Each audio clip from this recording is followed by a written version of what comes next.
I'm Bob Boettcher, and I'll talk about the early days of Montgomery when that was the only town we went to. The railroad went through there, and we had a depot agent, name was Farrington,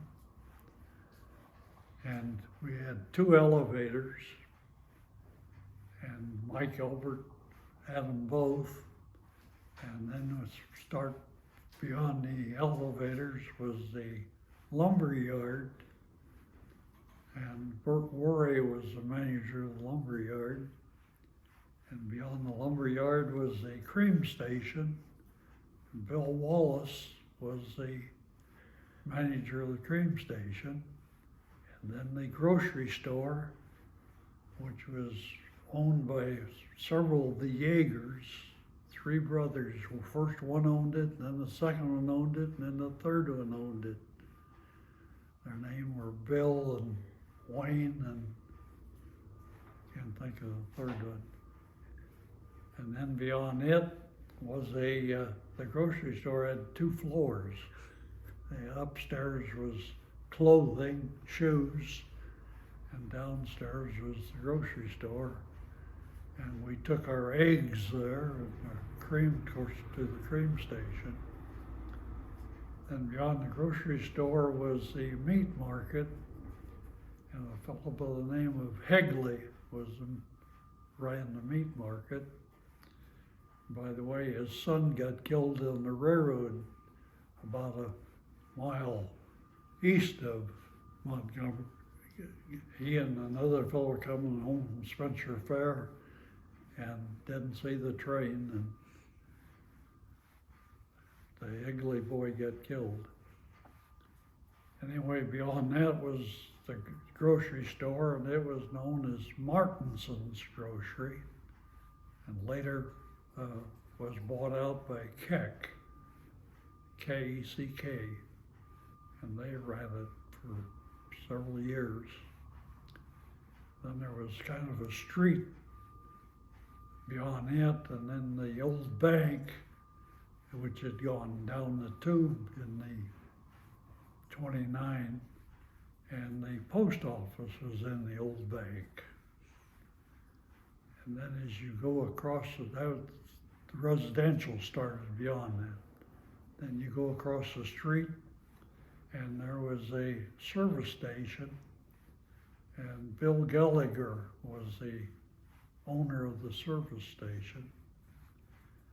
Then coming north from the service station was a implement place, and the fellow that ran it was Harry von Sprecken.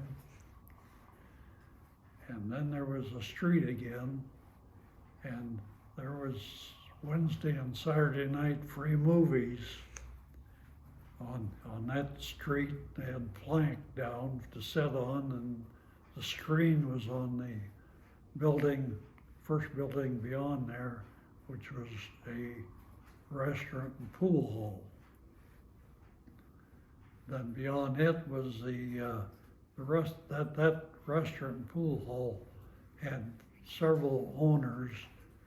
The McFarlands owned it while I was living there. Then the next was Vic's Garage, and that's where the Vic's Corner started in Montgomery. And later it sold out to Mr. Christensen, who built boats in the garage.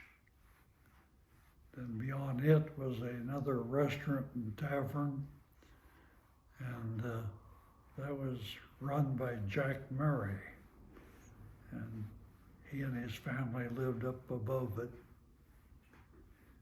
Then the next to that was the implement store, and that was owned by Tom Arthur. And he had the International Harvester contract and sold F-20 tractors. And then beyond that was the elevator, one of the elevators, and then beyond that was the depot. And the Farringtons lived upstairs at the depot.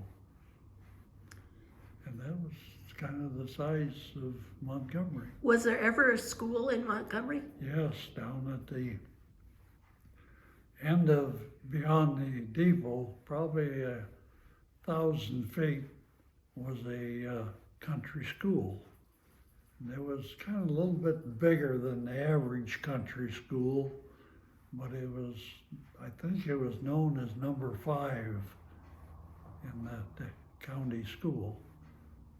And it had 2 teachers, so it probably was a little bigger than the other ones.